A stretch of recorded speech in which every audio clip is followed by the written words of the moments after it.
Yay, we are live. Good morning. Good morning, everybody, and welcome to On the Spot 947, where we have a little chat, a little tete-a-tete with who's who in the business.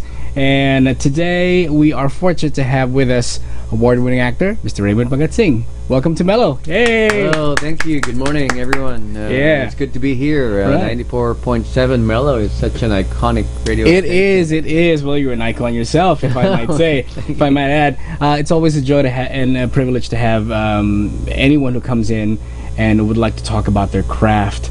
And if the name sounds familiar, that's because Raymond is the grandson of former Manila Mayor Ramon Bagatsing. His father is the actor Ramon Bagatsing Jr. and his mother is Marilu San Diego. And he is also the older brother to actress Monina Bagatsing and brother RK Bagatsing. So when you hear your names, being read out like that, or credentials, or your own lineage, as these family members of yours are titans in their own right, does that make you feel like I'm a titan too? I mean, in the sense that in the sense that you've come a long way and you've cemented your claim in the arts. Oh, I like that word titan. It's a really grand adjective. I don't know. I'm just happy to be with my family. It's an honor to be a part of that clan. Mm-hmm. Yes, I'm just a simple actor, But your roles are never simple. No, actually, very complex. That's a difference there. Yeah, that's a nice oxymoronic thing. Yes, simple, but the roles are very complex most of the time. Right. And the key thing in the arts is that emotion is the driving fuel that will prompt you to do what you do as an actor. Let's say maybe to accept or maybe to refuse a role, and if the part is not right for you and so on. But if you could take us back, as today it's Friday, so maybe a flashback Friday to a time when you were just coming of age and wondering what career path to take. What made you decide that arts is the venue, or if not the industry, that you think that you will thrive and excel in? I don't think I really had a vision that that's what I was going to do. It's just because I studied in Melbourne, Australia, Mm-hmm. and then I would come here yearly, and there would be talent coordinators, talent managers asking me to become an actor and all that, and it took a while before I actually took the offer. So I stayed here a certain time. This was when I was a teenager, and then I decided that I wanted to be in the arts, Mm-hmm. and so I actually got on the broadsheet and dialed I called a modeling agency. Oh, okay. I didn't even know that the owner of that agency, commercial agency, was Boy Abunda. Wow. So he was sort of my very first manager. Right. Yeah, and then so he started things off. Everything I did just commercial. just clicked. And here I was gonna ask if your parents had any hand in steering you towards the arts, or it's something that you just naturally gravitated towards it. Actually, because my father was a character actor for a hobby. Right. He was a businessman, but he had friends in the industry, and he did start me off with a couple of director friends just to do bit roles. And first day, last day, you get killed straight away. Yeah. You have a couple of lines, then bang, and you're gone. And so At least you see your name when the credits roll up. Oh, that's me. Oh, I'm gone. So it started that way until I said, you know what? There was a time there was no guesting, so I said maybe I should do it on my own. Maybe I should get in touch with whoever, and I started with commercials. And I started meeting people after that, and then it's just kind of led there without me really realizing that's what I wanted to do. But eventually I went back to Australia and I thought about it, and I said, okay, I think I'm going to move back to the Philippines and go for it full time. Cool. Would you remember the first role that you auditioned for? The first role that I auditioned for? Yeah. Wow. Because during those times there wasn't much audition. I've auditioned for a number of foreign films, and others I got, and others I never heard from them anymore. But that's the thing with audition. Don't call us, we'll call you. Yeah. But I think the most prominent audition that if I can share it, is with Quezon's Game. I had to audition for this. So I didn't know I was supposed to audition. They said they were going to offer me the film, but when I got there, I said, okay, you ready for the audition? Oh, I didn't know it was an audition. Nothing wrong with audition, but because I just lacked sleep that day. Because I came from taping, we finished 6 o'clock in the morning, and they asked me to come in at 9 o'clock. So I thought I had the role already, but then I had to audition. I'm like, oh no, my brain's not working. I need sleep. How am I going to do this? And coffee's not going to do that. It's not going to do it. Yeah. So I just, I just went with it. And the strange thing was everyone was clapping. Whoever that was there after the speech. I did a Quezon, Manuel Quezon speech. Everyone was clapping except for the director. His Matthew Rosen. He's British. Yeah. And he was just staring at me funny. And I'm like, oh no, he's not happy. I don't think I got it. He didn't like what I did. Yeah. I was like saying thank you to everyone. I was ecstatic. And I looked at him. His energy was like, and I was like, when he goes, okay, Raymond, we'll just give you a call. Yeah, that's there probably woke you up right there. Yeah, I'm like, what was that? Yeah. In the roles that you've taken on in the past, ranging from your work in TV movies, TV serials, to mainstream movies like Sukdulan, AWOL, Felix Manalo, among others, is there a role that you felt that you were most comfortable in that for you was automatically memorable because of it? Wow, you mentioned all these movies. Can I just mention any? Sure. I mean, you've done so many. I can only say so much. Yeah, well, it's even not easy for me to remember, but I most of the work that I do requires the roles that I was offered and I took, that I accepted. Mm-hmm.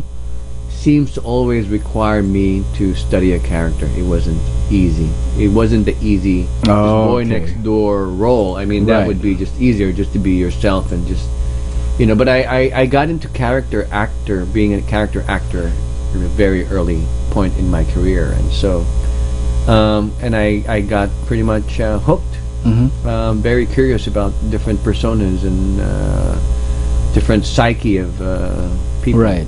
And I think there are some actors who are psychology majors, and I'm sure that must have helped in them getting into the underneath the skin of the character and making it their own. Yes, actually, I always my term for being an actor, a serious actor, that is it's applied psychology.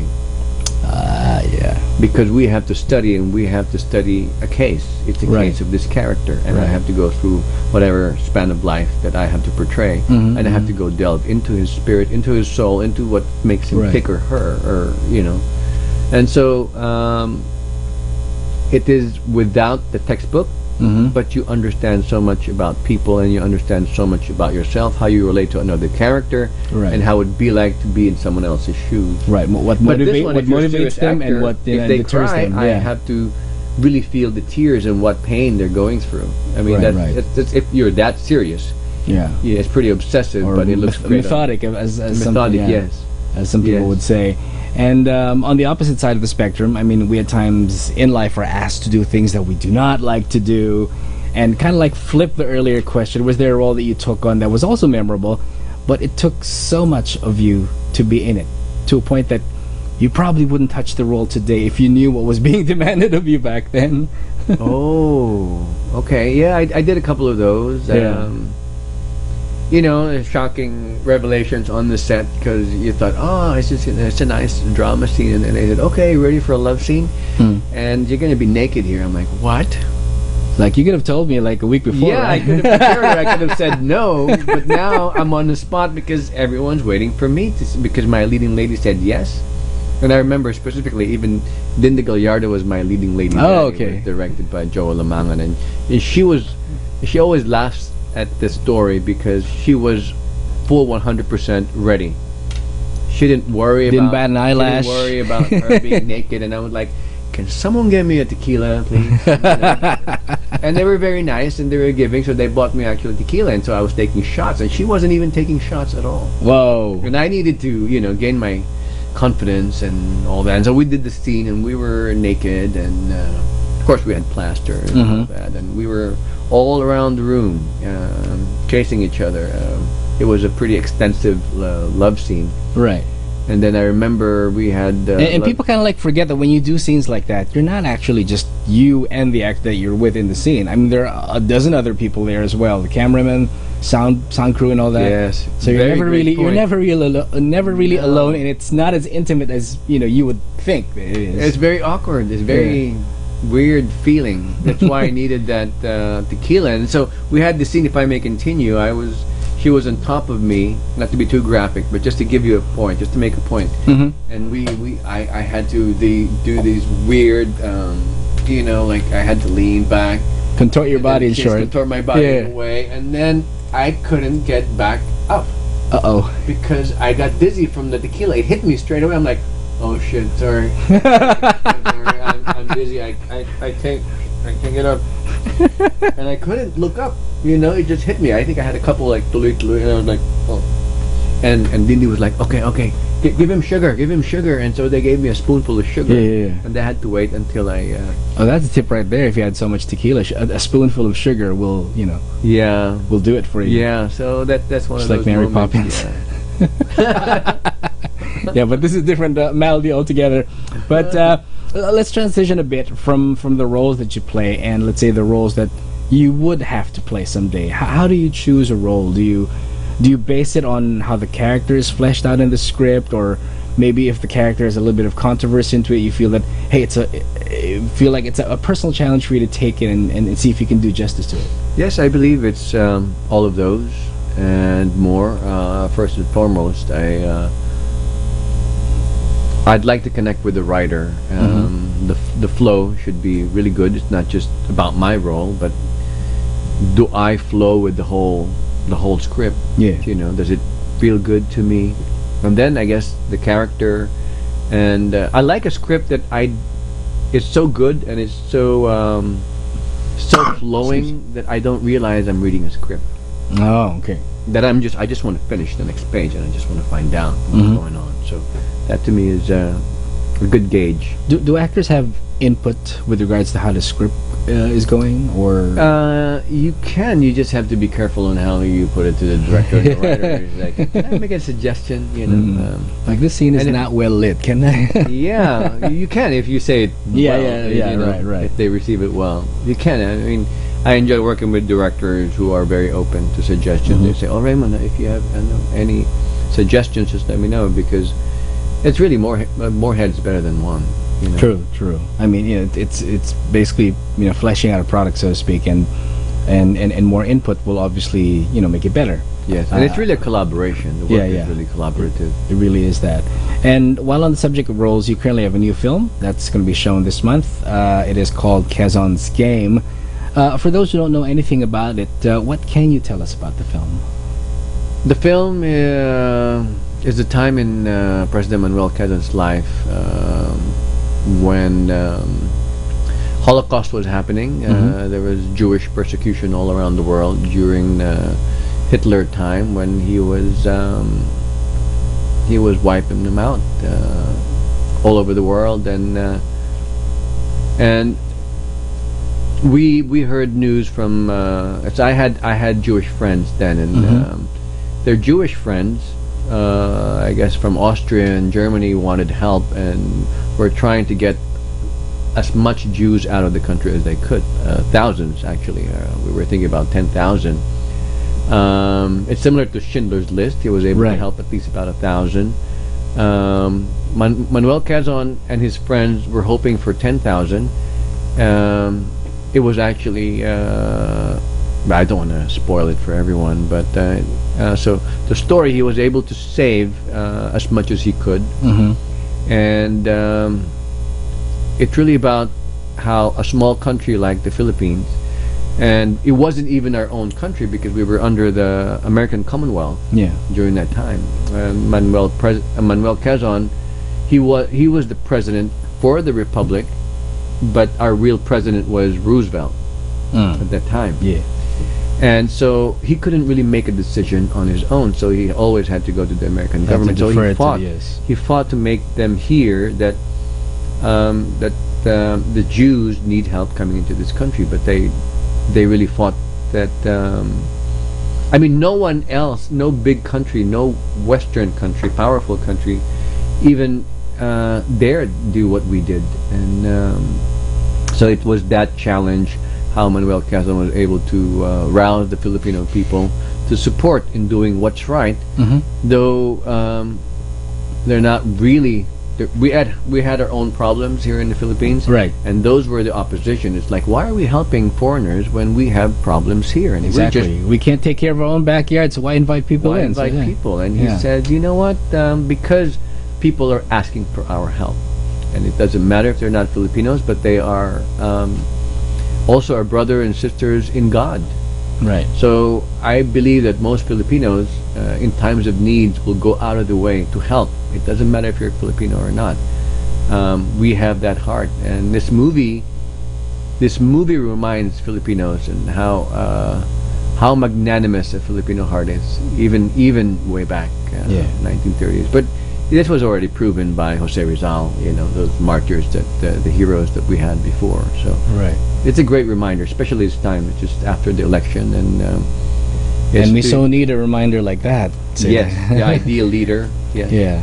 I mean, I'm not the only one, I'm sure, who probably just hearing this for the first time, and I can imagine the shock of the people who hear or learn about the secret chapter in President Quezon's life. Did you know about this before you took on the role? This particular aspect in our history? Actually, I wasn't really aware of President Manuel Quezon. I just knew Quezon Avenue, Quezon Memorial Circle, Right. you know, and Quezon City. But I only found out. I didn't even know he was in. I think the 20 peso bill, or Yeah. yes. Uh-huh. And so I was just fascinated, and I just started researching, and then I found out how amazing he was. Not just with what he did for the Jews, but his personality he was bigger than life. He loved poker. Mm-hmm. He was a very gregarious man. Studied, and he loved to drink scotch, whiskey. He loved tobaccos, Okay. and he had a flair for fashion because he had his own stylist, and he was just. When I feel that Marcos is very cerebral and intellectual, he was as well, but he was more passionate about life. And when he discusses with his, not just his intellect, but with his heart. Ah, cool. And I was just talking about the film as well with some of my radio colleagues, and we were wondering, why was this aspect in our history not taught in schools? I mean, or if didn't know not, that. and if not, not enough schools were teaching it. And I mean, growing up, we all knew about the Second World War, what Hitler did, and primarily that what's going on was a result of what was happening in Europe. But as Filipinos, we really were more focused on what's going on happening in our shores, and yet, this vital piece of history was not known. Oh. And I was thinking maybe because of this vacuum of knowledge regarding this event in the history is why the film was made in the first place. So how was it to work with the director, Matthew Rosen? Director Matthew Rosen and his whole family, they're all filmmakers. They were all part of the filmmaking process, from his wife, Miss Lori Rosen, who's our producer, from their son, Dean Rosen, who is also an actor in the film. Mm-hmm. But he's a very talented artist. He's a singer. He does musical. He's an actor. Yet he also composed our soundtrack for Manuel Quezon. They were operatic, and it's just very touching. Just hearing the music was just incredible. And Shreddy was hands-on. Everything that needed to be, no stone unturned with regards to making sure that he gets the message across. Yes, they researched. They were the research was extensive. They had a Jewish consultant, historians and professors. They were just keeping all the details intact, and I call them the Genius Rosen family. They're just quite amazing, and Direct Matthew Rosen for me is one of the most advanced director in terms of technicalities of being a director, equipment, because he actually fabricates his own film equipment. Hey. He creates it for post-production. He creates it for on-set shooting. How many directors do that, right? Yes, and he's also a consultant for ABS-CBN. He trains directors over there. So I was just really privileged. If I may add, he's also an award-winning commercial director. He's won Cannes, if I'm not mistaken. Oh, wonderful. For one of his commercials. And he's had like 50 commercial awards, more or less.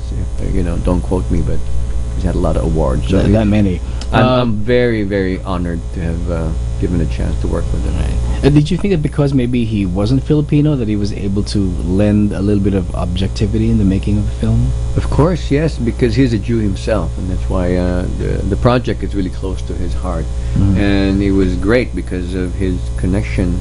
I mean, I remember him talking about the story, and he would even tear up just by sharing with us what his people went through, and it's so great that he's reviving this story because there's so much in this story that people don't know. People don't know. It's actually the beginning of the reason why we have this great friendship with Israel, and they gave Filipinos. They have this open door policy where every Filipino do not need a visa to go to Israel. There you go. Now you know why. I used to wonder why there were a lot of Filipinos there working because I did a movie there. I didn't know that. I mean, I asked myself, why Israel? Why? What are you guys doing? Of all places, yeah. Yeah, of all places. No, that answers a lot of people's questions. I take it that some shots were probably done, let's say maybe in Intramuros or other historical areas in the city. Come to think of it, where else in the city did you guys shoot, or did director Rosen flew you out in certain areas out of the city? Actually, or if that's secret, it was very Spanish architecture, and most of that was shot in Las Casas, Bataan. Oh, which I have not been to yet. Beautiful Spanish old Philippines resort, and then we shot here in Manila, Makati, and also in ABS-CBN, where he mocked up the set to look like as if we were in that time period of 1930s. In the film, you also get to work with Miss Rachel Alejandro, who plays your wife, Aurora. Is this your first time to work with her? I don't remember. Yes, actually. I met her a few times, just very casual. Didn't really get a chance to know each other, but we had common friends. And she auditioned as well, and it was great working with her. She was a fantastic artist, fantastic actress. Aside from being a very respected and recognized singer. Yeah, she is. Do you sing? Yes, I actually had a band before I left for the U.S. around 2004. It was called Raymond, Bagatsing and the Bandidos. Oh. Yeah, we were actually recording our album, and then I had to go to the U.S. But I did that for about 3 years. Would that be something that you would look into again in the future? Or? Perhaps. I like songwriting, so I do write here and there. It's just that I'm not sure. It's not easy to have a band because of creative differences. Right. And before I enjoyed making music with them. It's just that I didn't feel the compositions were my music because it was the input of everyone.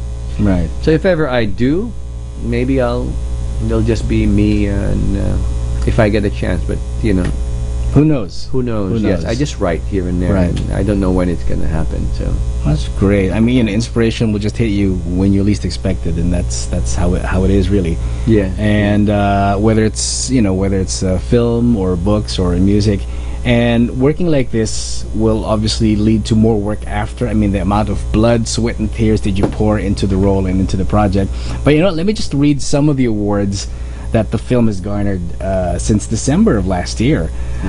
Quezon's Game has won 23 awards. That includes Best Director, Best Actor, Best Producer, Best Foreign Film, Best Cinematography, also from several film festivals around the world, like World Fest. There's also Accolade Global Film Competition, Indie Film Fest Awards, the Maryland International Film Festival. There's also Ramsgate and Remy Awards. Most recently in the World Fest, which is in Houston, the film bagged several awards. Excellence in acting, of course, for you in the title role, and also for Rachel. And there's also excellence in best supporting role, Billy Ray Galoon, best director, screenplay, lighting, drama, merit, sound design, production design. I mean, before anything else, and before we wrap this up, congratulations, of course, for all of the awards that the film has garnered so far. A job well indeed.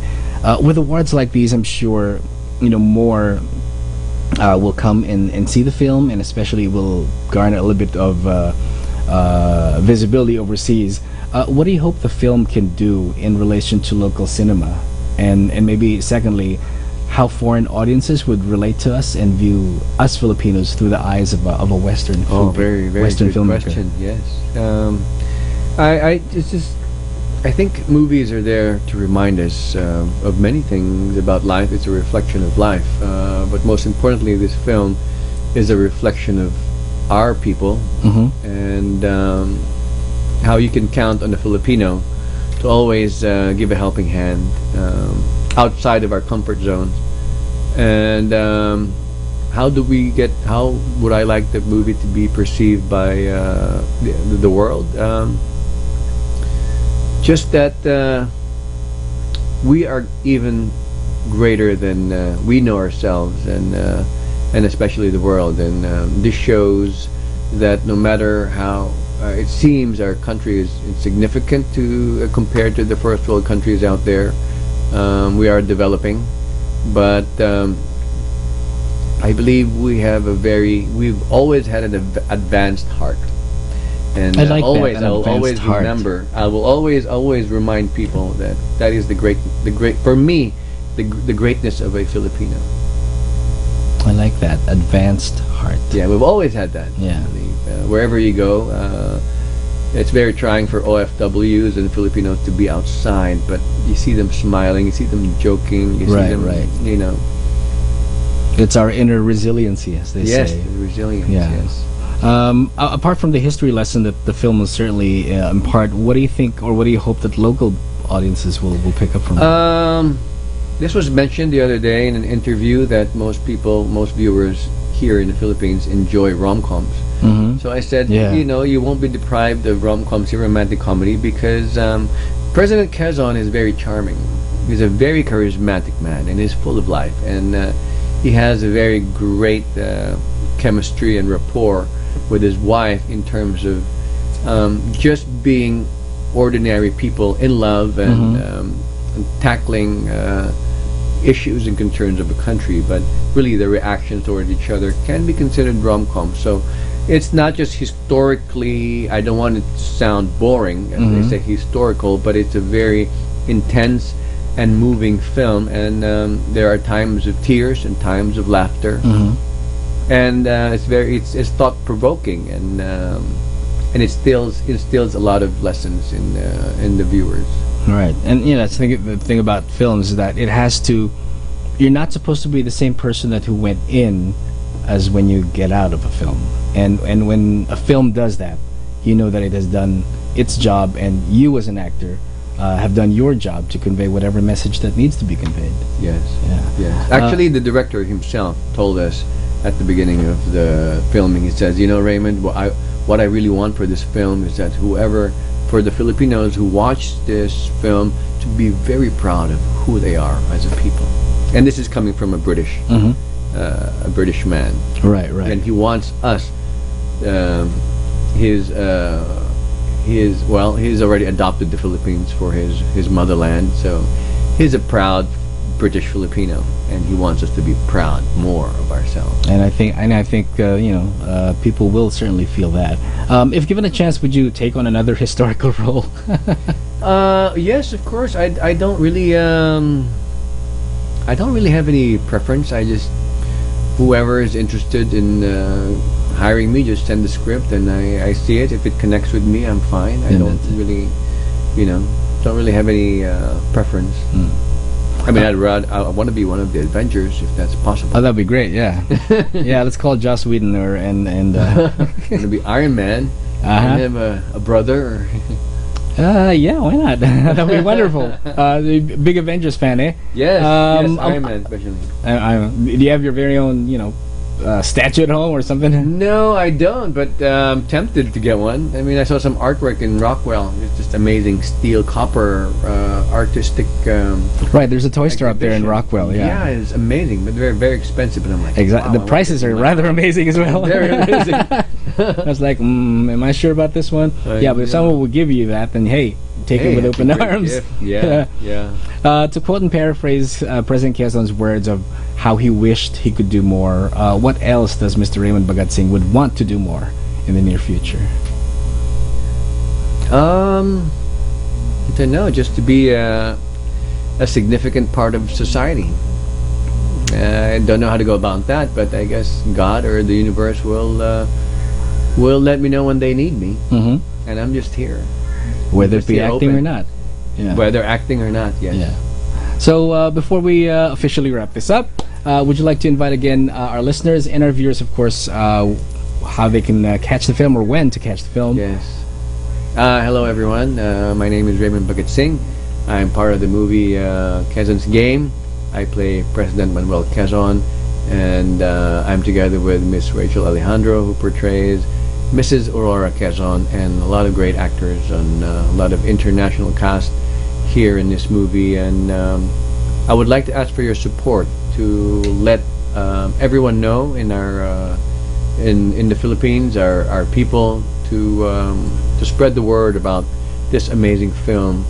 Not just because it's an amazing story, but it's a great filmmaking, and we will be proud not only as Filipinos, but we will be proud as filmmakers that this was done here in our own soil, and a story of that the greatness of the Filipino heart. So I think this is very timely. It's something that we can be proud of, and it's something that can inspire not just well, I'm hoping that we can inspire the children mostly, because they don't know about President Manuel Quezon, and just so that they can be proud of who they really are as a people. Yeah, well said, well said. Where can they find more information about the film and also about you on social media? Oh yes, you can follow me on Instagram on Raymond Bagatsing, and on Facebook. I have a couple of pages there, and about Manuel Quezon, I guess if you go online and YouTube, always Google, you can get you can find out, you can watch the trailers, and we're very busy promoting this month, so we'll actually be very active. You might see us often in social media. All right, wonderful. Thank you again, Mr. Raymond Bagatsing. You are most welcome to come back and see us, whether you're in the area or you have another film to share and impart with everyone. And this has been Cass for On the Spot 947. Till the next edition, we shall be on the lookout for the next artist that we shall be putting on the spot. Keep it right here where summer sounds good. Mel 947. Bye. Happy Friday.